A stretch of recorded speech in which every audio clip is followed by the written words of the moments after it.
اس نے کانپتے ہاتھوں سے اپنے چہرے کو مکمل طور پر ڈھانپ لیا۔ وہ معجزوں کے نہ ہونے کی باتیں کر رہا تھا اور اندر ڈاکٹر ثبت علی خاموش تھے۔ وہ کیوں خاموش تھے یہ صرف وہ اور امامہ جانتے تھے، سالار سکندر نہیں۔ امامہ نے اپنی آنکھیں رگڑیں اور چہرے سے ہاتھ ہٹا دیے۔ اس نے ایک بار پھر بہتے ہوئے آنسوؤں کے ساتھ اس شخص کو دیکھا۔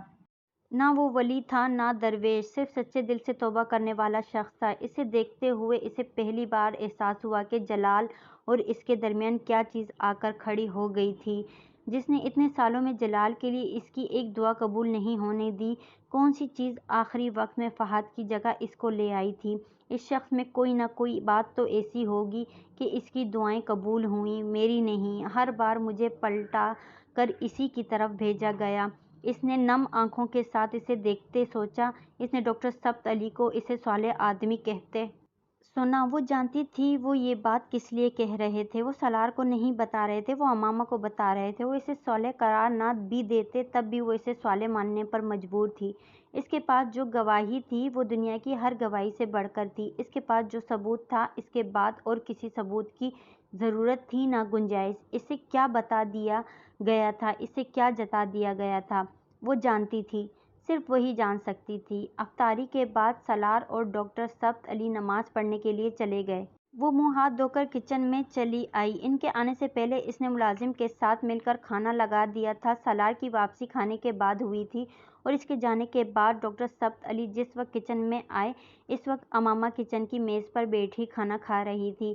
اس کی آنکھیں اب بھی متورم تھیں مگر چہرہ پرسکون تھا۔ میں نے سالار کو آپ کے بارے میں نہیں بتایا لیکن میں چاہتا ہوں کہ آپ اب جلد از جلد اس سے مل کر بات کر لیں۔ ڈاکٹر ثبت علی نے اس سے کہا، مجھے اس سے کوئی بات نہیں کرنی۔